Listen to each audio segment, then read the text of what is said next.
Liver शरीर का वो हिस्सा जो तब तक नहीं मर सकता है जब तक उसके 75% से भी ज्यादा सेल्स डैमेज न हो जाएं। यानी अगर इस लिवर के 25% सेल्स भी बच गए तो लिवर अपने आप ही खुद को रिपेयर कर लेगा। इस लिवर के फंक्शन के बारे में तो पूछो ही मत, सैकड़ों फंक्शंस हैं इसके, इतना कि बॉडी में कोई और वाइटल ऑर्गन इतना ज्यादा फंक्शंस नहीं दिखाते हैं। आई एम श्योर इतना बोलकर मैं आपको ये बताने में सक्षम हो पाया हूँ कि लिवर कितना ज्यादा इंपॉर्टेंट है हमारी बॉडी के लिए। केवल लिवर के स्वस्थ रहने से भी आपके बॉडी में कोई रोग ना हो। तो अब जिज्ञासा का मोड ऑन होता है। अब हम ये जानना चाहते हैं कि लिवर आखिर काम कैसे करता है जो इतना ज्यादा इंपॉर्टेंट है और इसके काम क्या क्या है। चलिए आज आपको इसके बारे में एक एक बात बता देंगे और आपको ये जानकर मजा ही आ जाएगा। देखिए, लिवर हमारे पेट में बिल्कुल डायाफ्राम के नीचे दाहिनी तरफ होता है जो कि 2 लोब में बटा रहता है। इसका जो दाहिना वाला लोब होता है वो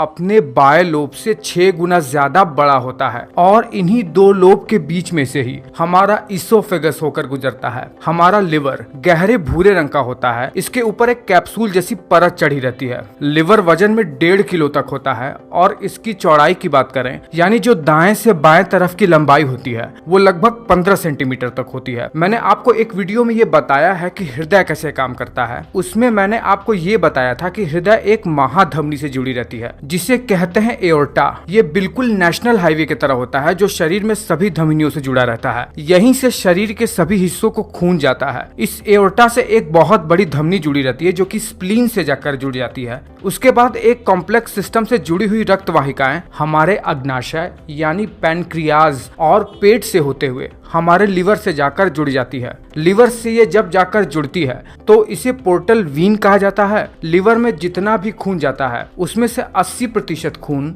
जिसमें ऑक्सीजन की मात्रा थोड़ी कम ही होती है वो इस पोर्टल वीन के थ्रू ही लिवर में जाता है। साथ ही साथ क्योंकि ये पेट, इंटेस्टाइन और स्प्लीन वगैरह से होकर आती है इसलिए इसमें बहुत सारे पोषक तत्व जैसे फैट, विटामिन, कार्बोहाइड्रेट, प्रोटीन वगैरह ये सब होते हैं। उसके बाद इसी एओर्टा से एक और बहुत बड़ी आर्टरी निकलती है जो कि सीधा सीधा डायरेक्ट ही लिवर से आकर जुड़ जाती है। इसे हेपेटिक आर्टरी कहा जाता है। हमारे लिवर में जितना भी खून जाता है ना उसमें से 20% खून इसी हेपेटिक आर्टरी से ही होकर जाता है और चूंकि ये हृदय से यानी एओर्टा के थ्रू डायरेक्ट हमारे लिवर में आता है इसीलिए इसमें ऑक्सीजन की मात्रा भी भरपूर रहती है। चलिए आप इतना तो समझ गए कि लिवर में 2 बड़ी बड़ी ब्लड वेसल्स आती हैं। एक तो हमारे पेट वगैरह से आती है जिसमें बहुत सारे पोषक तत्व होते हैं लेकिन उसमें ऑक्सीजन की मात्रा कम होती है और एक आती है डायरेक्ट हृदय से एओर्टा के थ्रू जिसमें ऑक्सीजन की मात्रा ज्यादा होती है लेकिन वो मात्रा में कम होता है। उससे लिवर को केवल 20% खून ही मिलता है। अब देखिए, हमें आना है लिवर के अंदर। जब यह सब खून लिवर के अंदर आ जाता है तो उसके बाद लिवर के अंदर ऐसा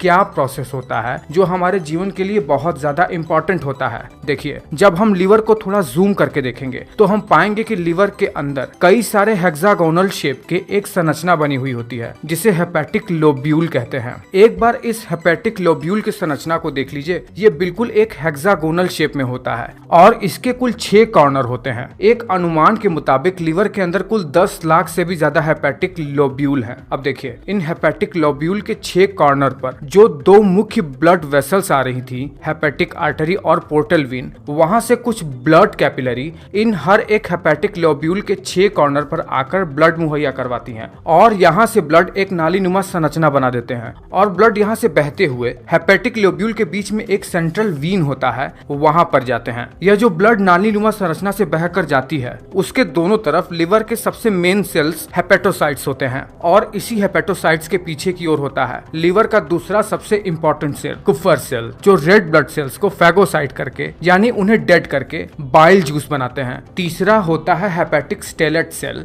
जो कि फैट को स्टोर करता है और चौथा सबसे इंपॉर्टेंट होता है साइनोसॉइडल एंडोथेलियल सेल जो कि लिवर में ब्लड को डिटॉक्सिफाइंग करने का काम करता है। देखिए, जब भी लिवर के इस हेपेटिक लोब्यूल पर दोनों रक्त वाहिकाओं से ब्लड आता है तो जैसे ही ब्लड इस नाली जैसे संरचना की तरफ आता है जिसे साइनोसॉइड कहते हैं वैसे ही लिवर के 4 मेन सेल्स ब्लड को प्रोसेस करना शुरू कर देते हैं। इसमें होता यह है कि सबसे पहले ब्लड जाता है हेपेटोसाइट्स की तरफ जहां पर प्रोटीन का सिंथेसिस होने लगता है। ऐसे सेल्स डेवलप होने लगते हैं जो इम्यूनिटी के लिए बहुत ज्यादा इंपॉर्टेंट है और सबसे ज्यादा इंपॉर्टेंट होता है कुफर सेल जो ब्लड में से रेड ब्लड सेल्स को फैगोसाइट करके बाइल जूस जूस का निर्माण करने लगते हैं। जी हाँ, वही बाइल जूस जो हमारे भोजन के पाचन में बहुत ज्यादा इंपॉर्टेंट होता है। जब भोजन पेट से छोटी आंत की तरफ बढ़ता है तो चूंकि उसमें बहुत ज्यादा एसिड होता है, तो यही बाइल जूस उस एसिड को न्यूट्रलाइज करके प्रोटीन और फैट जैसे चीजों को प्रोसेस करके उन्हें अमीनो एसिड और फैटी एसिड में कन्वर्ट करता है। देखिए, जब लिवर बाइल जूस बना लेता है तो उस बाइल को इकट्ठा करने के लिए प्रकृति ने हमारे लिवर के नीचे एक बहुत ही जबरदस्त बर्तन भी बनाया है। उसे कहते हैं गॉल ब्लैडर। ये गॉल ब्लैडर ही वो ऑर्गन है जो बाइल जूस को इकट्ठा किया रहता है जब हम भोजन करते हैं, और वो भोजन जब स्मॉल इंटेस्टाइन की तरफ बढ़ता है तो यही बाइल जूस थोड़ा थोड़ा करके हमारे स्मॉल इंटेस्टाइन में जाकर हमारे भोजन को पचाने में मदद करता है। और इसी बाइल जूस का निर्माण करना लिवर का सबसे इंपॉर्टेंट काम है। लेकिन लिवर का काम केवल इतना ही नहीं है। लिवर का काम इतना है कि इस पर बहुत सारे वीडियो बनाने पड़ेंगे। मैंने अभी आपको बताया कि लिवर में एक सेल होता है, हेपेटिक स्टेलेट सेल। लिवर में इस सेल का काम क्या होता है? देखिए, ये सेल लिवर में कुल लिवर के वजन का 5% होता है और इसका काम लिवर में फैट और विटामिन को स्टोर करने का होता है, और जब शरीर को जरूरत हो तुरंत ही इसे रिलीज करके शरीर में उन पोषक तत्वों की पूर्ति करता है। लिवर के इन्हीं हेपेटिक लोब्यूल में एक और सेल होता है जो कि लिवर में बहुत ज्यादा इंपॉर्टेंट रोल प्ले करता है। वो है साइनोसॉइडल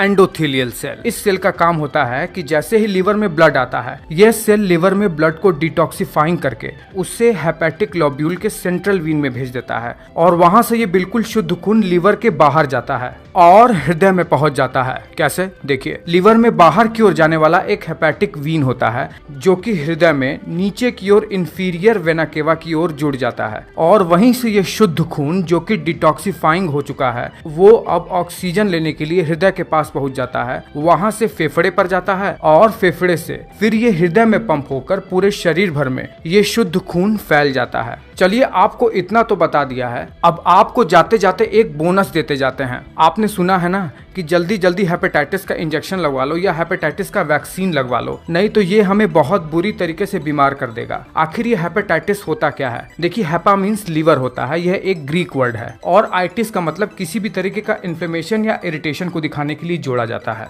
हेपेटाइटिस में लीवर में एक वायरस आ जाता है जो कि लीवर को डैमेज कर देता है, और इसकी वर्स्ट कंडीशन में लीवर काम करना ही बंद कर देता है और व्यक्ति मर जाता है। हेपेटाइटिस भी 3 प्रकार का होता है, हेपेटाइटिस ए, हेपेटाइटिस बी और हेपेटाइटिस सी। तीनों ही प्रकार में 3 अलग अलग वायरस होते हैं जो कि लीवर को बहुत ही बुरी तरीके से डैमेज कर देते हैं। इसीलिए बचपन में आप में से कई लोगों को हेपेटाइटिस का वैक्सीन लगाया गया होगा ताकि हमारा लीवर जीवन पर्यंत सुरक्षित रहे। और जो हमारे शरीर में पीलिया हो जाता है ना, उसमें भी लीवर का थोड़ा बहुत रोल है। पीलिया में ये होता है कि हमारे शरीर में डेड आरबीसी यानी बाइल जूस में बिलीरुबिन का निर्माण बहुत ज्यादा हो जाता है जो कि ब्लड स्ट्रीम में जाकर मिल जाता है, और चूंकि बिलीरुबिन का कलर पीले रंग का होता है इसीलिए पीलिया में पूरा शरीर पीले रंग का हो जाता है। तो मैं उम्मीद करता हूं कि मैं आपको एक बहुत ही ज्यादा इंपॉर्टेंट नॉलेज दे पाने में सक्षम हो पाया हूं। अगर सच में ऐसा है तो आप वीडियो को लाइक कर दो और नीचे कमेंट करके कुछ भी बताओ, जो भी आपको बताना है लिवर के बारे में या किसी भी चीज के बारे में।